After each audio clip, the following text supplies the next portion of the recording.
Hello दोस्तों, मैं आशीष कुमार अपने YouTube channel Bihar GK tricks में आपका स्वागत करता हूं। आज हम लोग जीव विज्ञान के अंतर्गत श्वसन तंत्र के बारे में इस वीडियो में पढ़ेंगे। तो यदि आप लोगों ने अब तक हमारा channel Bihar GK tricks subscribe नहीं किया है तो इसे सब्सक्राइब कर लें, साथ ही बेल आइकन को जरूर दबाएं। तो आइए वीडियो को स्टार्ट करते हैं। तो सबसे पहले हम लोग इसके नोट्स को पढ़ेंगे।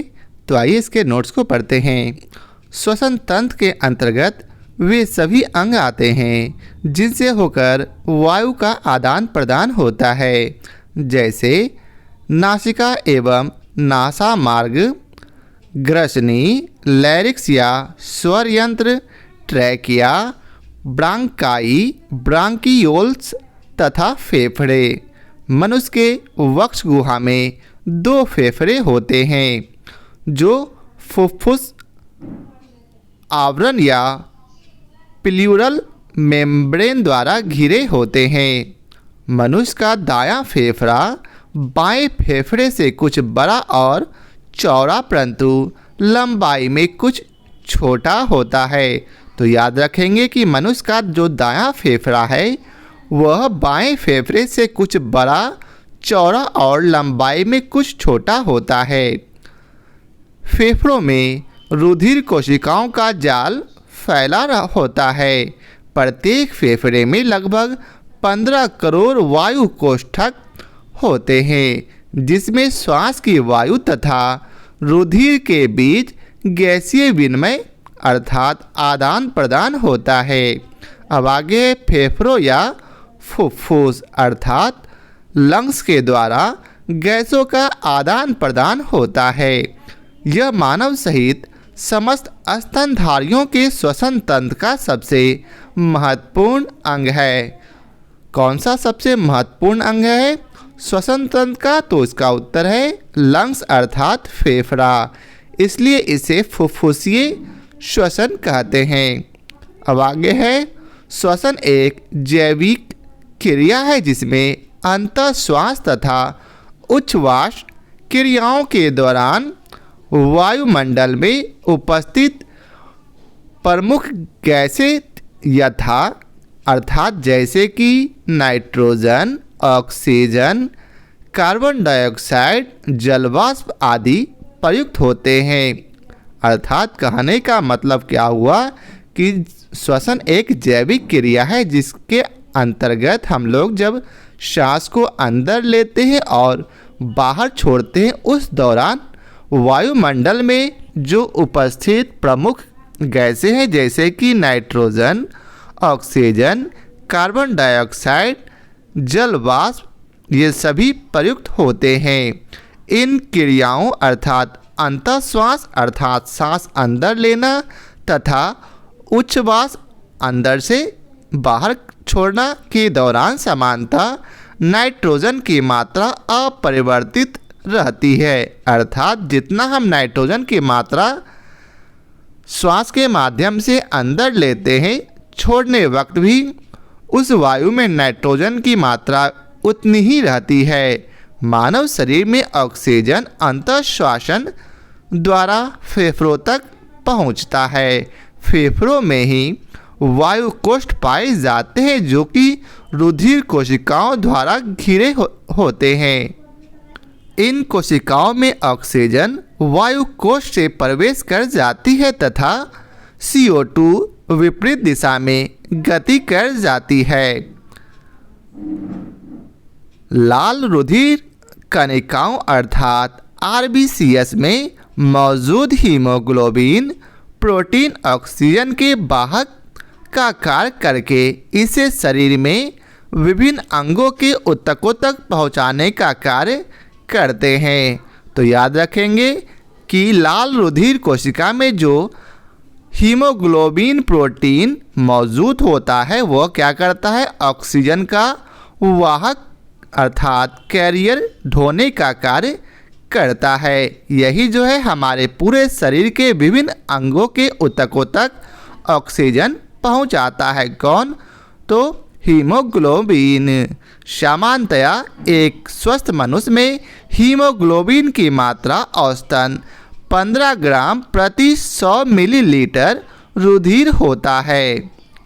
अर्थात 100 मिलीलीटर रुधिर में 15 ग्राम हीमोग्लोबिन की मात्रा पाई जाती है। 1 ग्राम हीमोग्लोबिन में लगभग 1.34 मिली ऑक्सीजन बंधी होती है। इस प्रकार 100 मिली रुधिर की हीमोग्लोबिन में लगभग 20 मिली लीटर ऑक्सीजन बंधी होती है। अब आगे है, कार्बन मोनोऑक्साइड का हीमोग्लोबिन के प्रति आकर्षण ऑक्सीजन की तुलना में 250 गुना अधिक होता है। यह रक्त के हीमोग्लोबिन से जुड़कर कार्बोक्सी हीमोग्लोबिन बनाती है। इससे रक्त की ऑक्सीजन परिवहन क्षमता कम हो जाती है। इसलिए कहा जाता है कि जहाँ कार्बन मोनोऑक्साइड हो वहाँ श्वास नहीं लेना चाहिए, क्योंकि यदि आप वहाँ श्वास लेते हैं तो श्वास नली ऑक्सीजन की अपेक्षा ज़्यादा कार्बन मोनोऑक्साइड ग्रहण कर लेगी, जिससे हमारे शरीर में ऑक्सीजन की कमी हो जाती है। अब आगे है, रक्त में ऑक्सीजन की सांद्रता में कमी आने से श्वास की गति में क्रमशः बढ़ोतरी होती है।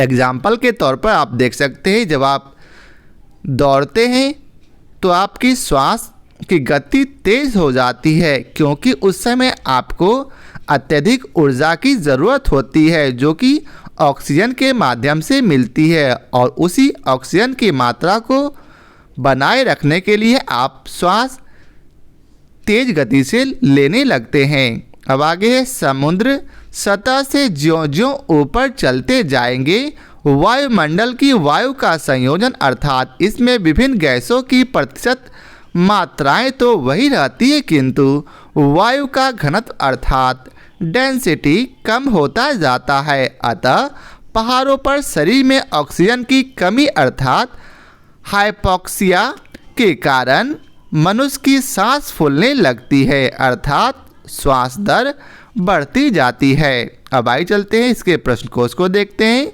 तो पहला प्रश्न है, स्तनधारियों में श्वसन होता है किसके द्वारा?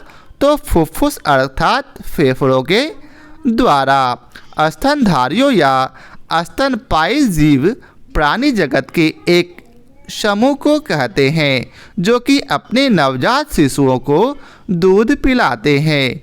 इनके नर एवं मादा दोनों में स्तन ग्रंथियां पाई जाती है, परंतु मादा की स्तन ग्रंथि अत्यंत विकसित होती है।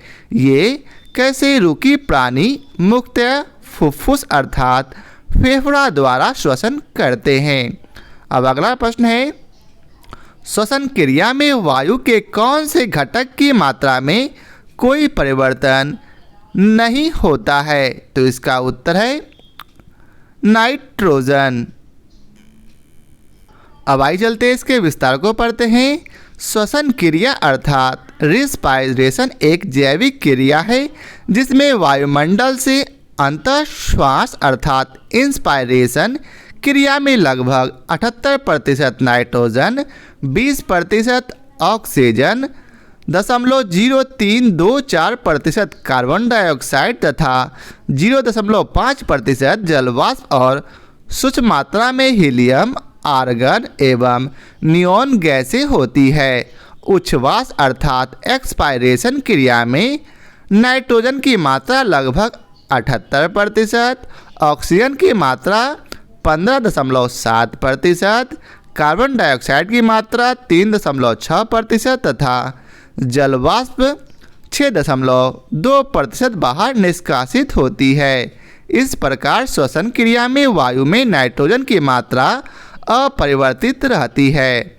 अब अगला प्रश्न है, मानव शरीर में ऑक्सीजन का अभिगमन होता है, अभिगमन का सही क्रम क्या है? तो इसका उत्तर है सी अर्थात सबसे पहले फुफ्फुस के द्वारा अर्थात फेफड़ों के द्वारा, उसके बाद वहाँ से ऑक्सीजन रक्त में जाता है और फिर हीमोग्लोबिन की सहायता से वह ऊतक में पहुँचता है।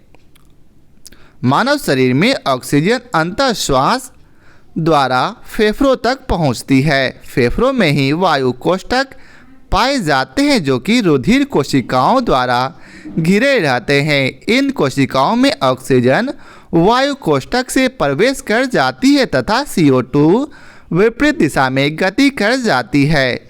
लाल रुधिर कणिकाओं में मौजूद हीमोग्लोबिन प्रोटीन ऑक्सीजन के वाहक का कार्य करके इसे शरीर के विभिन्न अंगों के ऊतकों तक पहुंचाने का कार्य करता है। अब आइए चलते हैं अगले प्रश्न पर। तो अगला प्रश्न है, जब रक्त में ऑक्सीजन की सांद्रता में कमी आती है तो श्वास की गति क्या होगी? तो यह बढ़ जाती है। रक्त में ऑक्सीजन की सांद्रता में कमी आने से श्वास की गति में क्रमशः बढ़ोतरी होती जाती है।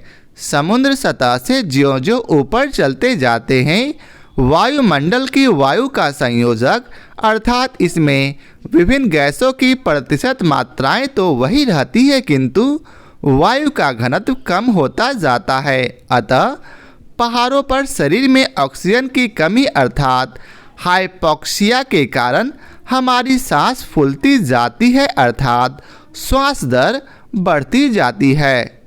अब अगला प्रश्न है, कार्बन मोनोऑक्साइड विषाक्तता निम्नलिखित में से किसको मुख्यतः प्रभावित करती है? तो इसका उत्तर है रक्त की ऑक्सीजन को वहन करने की क्षमता को। कार्बन मोनोऑक्साइड रक्त के हीमोग्लोबिन से जुड़कर कार्बोक्सी हीमोग्लोबिन बनाती है। इससे रक्त की ऑक्सीजन परिवहन क्षमता कम हो जाती है। अब अगला प्रश्न है, निम्नलिखित में से कौन सा जैव रूपांतरण मानव शरीर की अधिकतम ऊर्जा प्रदान करती है? तो इसका उत्तर है ATP से ADP। मानव शरीर द्वारा विभिन्न कार्यों को करने के लिए आवश्यक ऊर्जा रासायनिक यौगिक एडिनोसिन ट्राइफॉस्फेट के विघटन से प्राप्त होती है। ATP के जल अपघटन के फलस्वरूप ATP का रूपांतरण एडिनोसिन डाइफॉस्फेट तथा अकार्बनिक फॉस्फेट में हो जाता है तथा इस प्रक्रिया में ऊर्जा मुक्त होती है जो शरीर के ऊतकों जैसे मांसपेशियों द्वारा प्रयोग की जा सकती है। अब आइए चलते हैं अगले प्रश्न पर। तो अगला प्रश्न है, श्वसन में ऊर्जा उत्पादित होती है? तो इसका उत्तर है ATP के रूप में। कोशिकाओं में ऊर्जा उत्पादन के लिए ऑक्सीकर विघटन से संबंधित अर्थात अपचयी अभिक्रियाओं का सम्मिलित रूप से कोशिकीय श्वसन करते हैं। इस क्रिया के फलस्वरूप ऊर्जा ATP के रूप में उत्पादित होती है। अब अगला प्रश्न है, मानव शरीर का कौन सा भाग शरीर ताप को नियंत्रित रखता है? तो इसका उत्तर है फेफड़ा। फेफड़ा अर्थात लंग्स एक प्रमुख श्वास नांग है जो कि शरीर ताप को नियंत्रित रखता है। श्वसन क्रिया के दौरान शरीर के ऊतकों में भोज्य पदार्थ के ऑक्सीकरण से जहां एक ओर ऊर्जा उत्पन्न होती है, वहीं दूसरी ओर जल वाष्प तथा गैस का शरीर में उच्च श्वसन द्वारा निष्कासन होता है, जिसके परिणाम स्वरूप शरीर का ताप भी नियंत्रित रहता है। तो यह था आज के वीडियो का आखिरी प्रश्न। आशा करता हूँ आप लोगों को हमारा यह वीडियो पसंद आया हो। यदि आप लोगों को हमारा यह वीडियो पसंद आया हो तो इसे लाइक और शेयर जरूर करें। फिर मिलते हैं नए चैप्टर के साथ। आज के लिए बहुत बहुत धन्यवाद।